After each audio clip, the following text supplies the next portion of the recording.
Assalamualaikum warahmatullahi ta'ala wabarakatuh.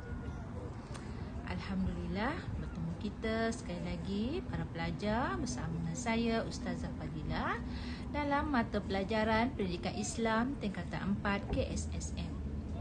InsyaAllah ini adalah perjumpaan kita, pembelajaran kita secara atas talian untuk kali yang terakhir sebelum kita berjumpa sesi pembelajaran secara bersemuka pada minggu hadapan, insya-Allah. Diharapkan para pelajar berada dalam keadaan sihat, sejahtera dan bersedia untuk memulakan sesi pembelajaran kita pada hari ini, insya-Allah. Jadi tajuk kita pada hari ini ialah bidang akhlak Islamiah. Ya. Baik, hari ini kita akan mempelajari bidang akhlak Islamiah iaitu unit 1, adab terhadap orang sakit. Jadi tajuk ini merupakan pelajaran yang ke-24 bidang akhlak Islamiah, dan para pelajar semua bolehlah merujuk buku teks pada muka surat 199 hingga 201. Itu yang berkaitan dengan tajuk kita pada hari ini. Okey, baiklah para pelajar, sekarang kita lihat dulu standard pembelajaran, iaitu apakah kriteria kejayaan yang hendak kita capai selepas kita mempelajari tajuk kita pada hari ini.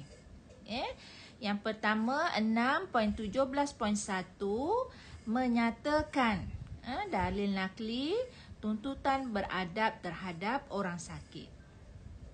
Kedua, 6.17.2 menerangkan adab terhadap orang sakit.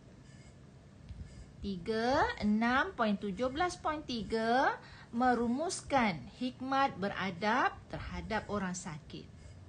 Dan yang terakhir, 6.17.4 menyantuni orang sakit secara beradab dan istiqomah.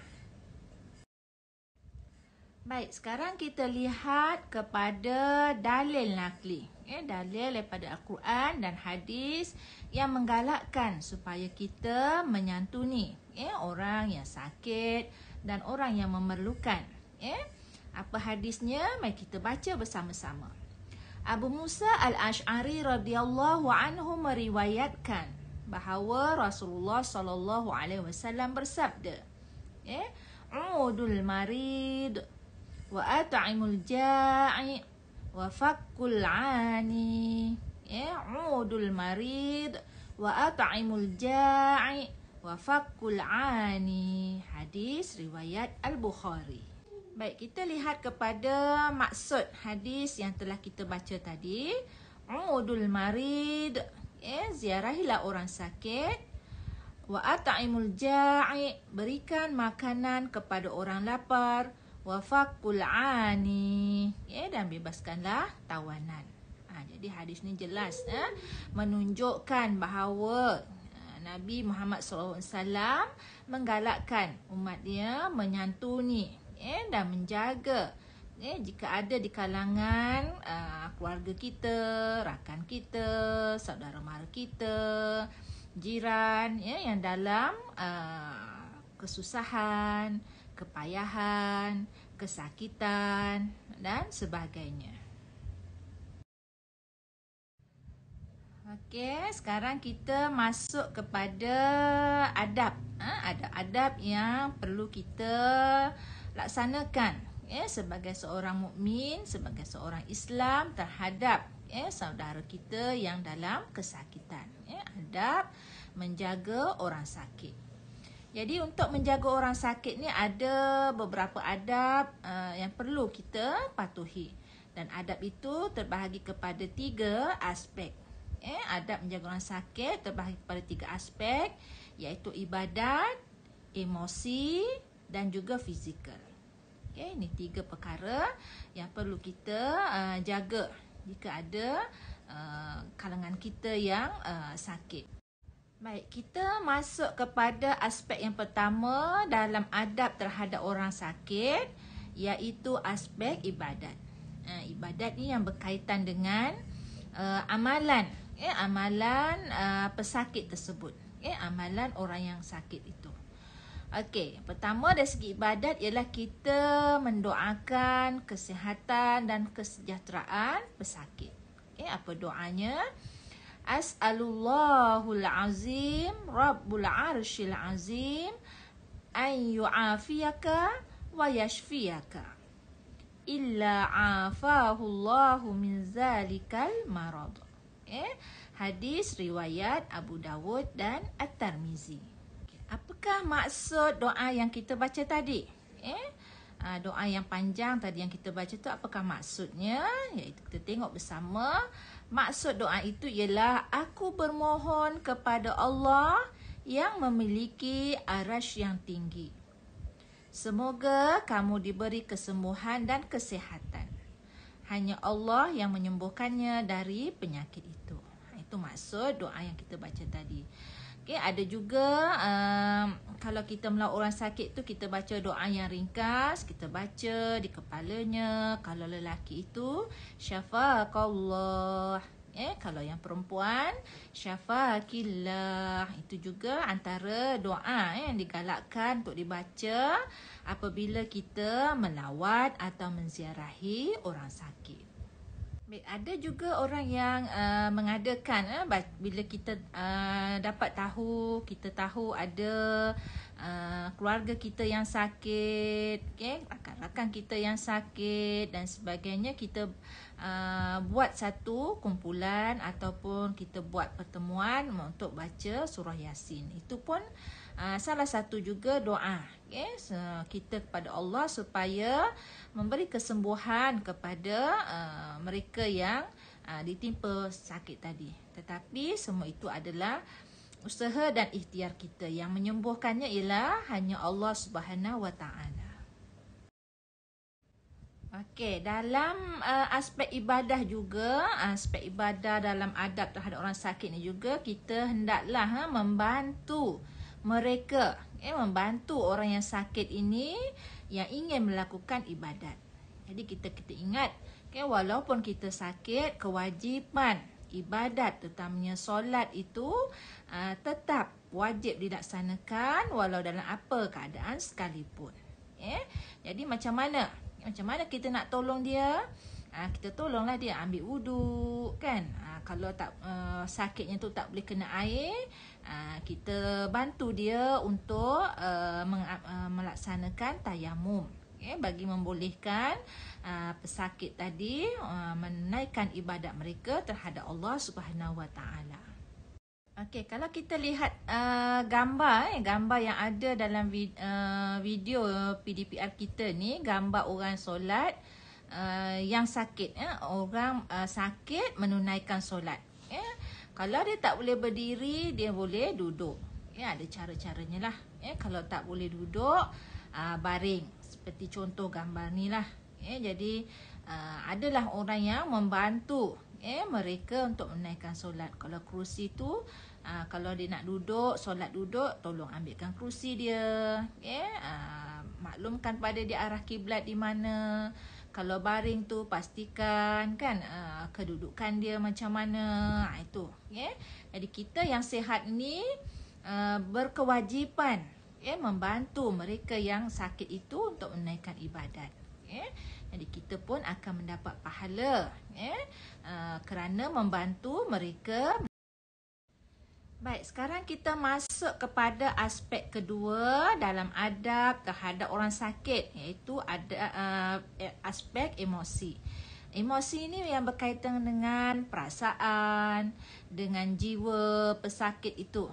Apa yang perlu kita jaga?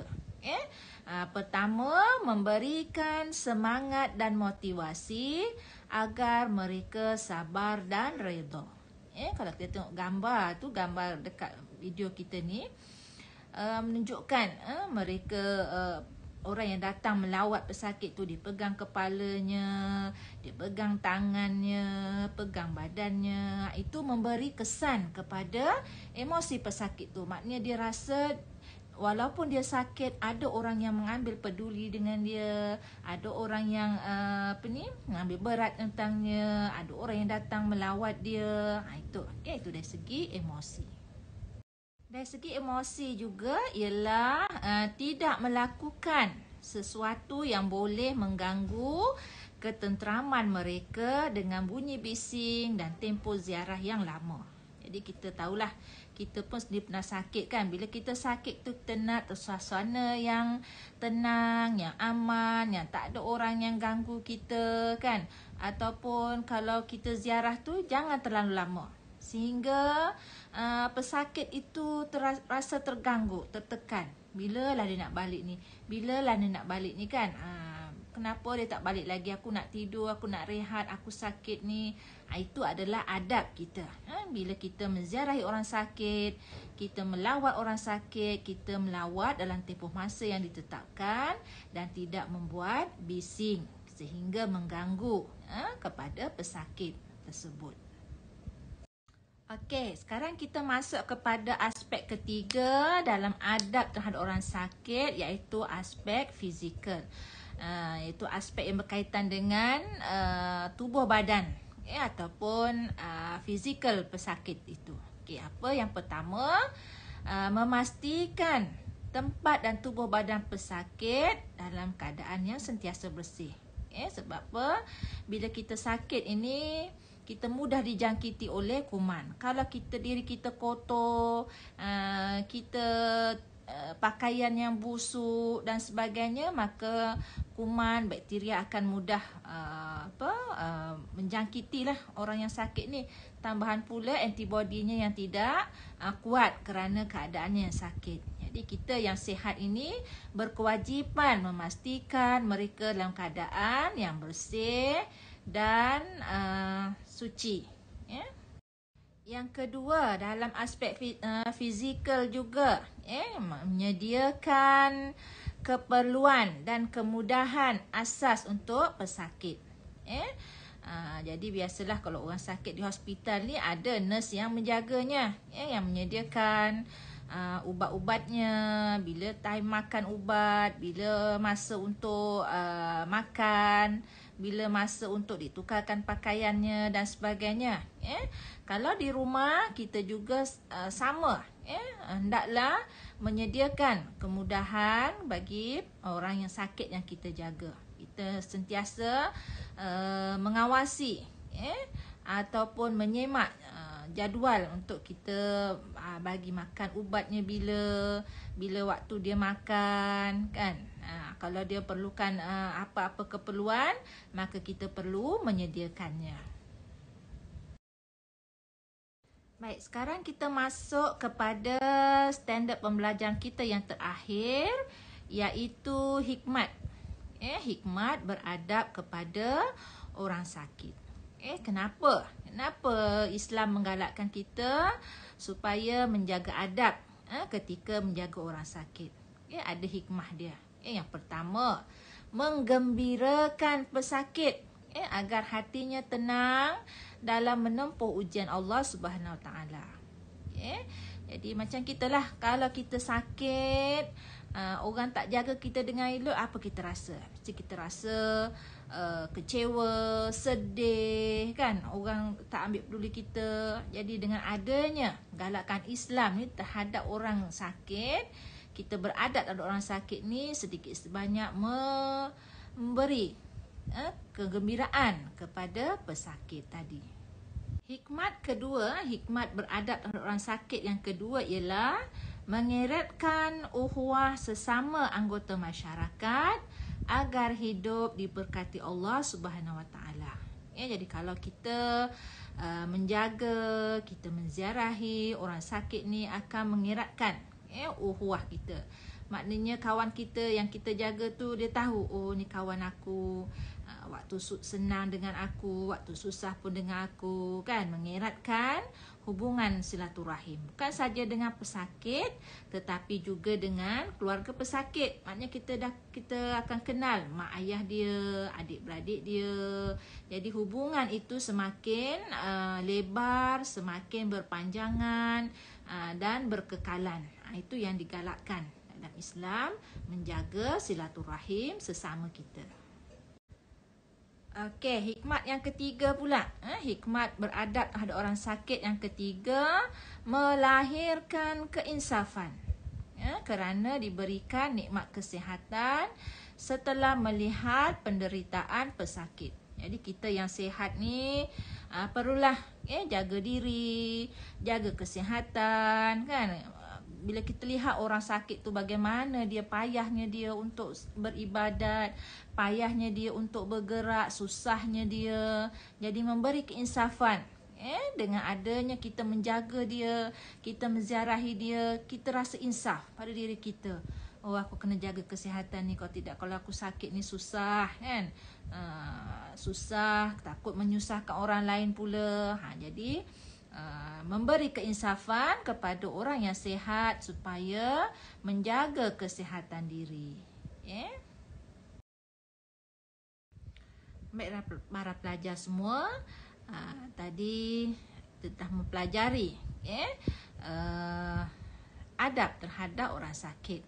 Dalilnya, apakah adab-adabnya, berapa aspek adab menjaga orang sakit dan juga hikmah menjaga orang sakit. Jadi sebelum kita mengakhiri pembelajaran kita pada hari ini, saya nak kita ringkaskan ataupun kita rumuskan apa yang kita belajar hari ini melalui satu video ringkas tajuk-tajuk yang telah kita pelajari pada hari ini. Mari kita sama-sama tonton dan ingat balik apa yang telah kita belajar pada hari ini. Amalan ziarah sesama Islam amat dituntut dan mendapat ganjaran yang besar. Adab menziarahi orang sakit ialah: pertama, niat menziarahi pesakit sebagai mengikut sunnah Rasulullah sallallahu alaihi wasallam. Kedua, berikan pesakit nasihat supaya dia sabar dan tabah menghadapi ujian. Ketiga, mengucapkan perkataan yang baik-baik agar dapat menghiburkan hati pesakit dan menguatkan jiwanya. Keempat, memegang tangan atau mengusap lembut tubuhnya yang sakit. Pastikan menyentuh jika mahram saja. Kelima, bertanyakan tentang keperluan pesakit, mungkin memerlukan pertolongan dari segi perbelanjaan atau tentang ibadahnya seperti solat dan puasa. Keenam, singkatkan dan jarakkan waktu menziarahi mereka. Janganlah terlalu lama dan kerap datang menziarahinya. Ketujuh, mendoakan pesakit agar segera diberi kesembuhan. Perlu diingatkan perkara yang perlu kita jauhi ketika menziarahi pesakit ialah: pertama, masuk ke rumah atau bilik tanpa kebenaran. Kedua, mengambil masa yang lama. Ketiga, berbual perkara yang sia-sia.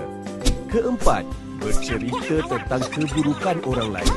Kelima, ziarah pada masa yang tidak sesuai, lewat malam, awal pagi atau waktu rehat. Keenam, mengambil dan menggunakan sesuatu tanpa izin, mengambil makanan atau menggunakan telefon pesakit.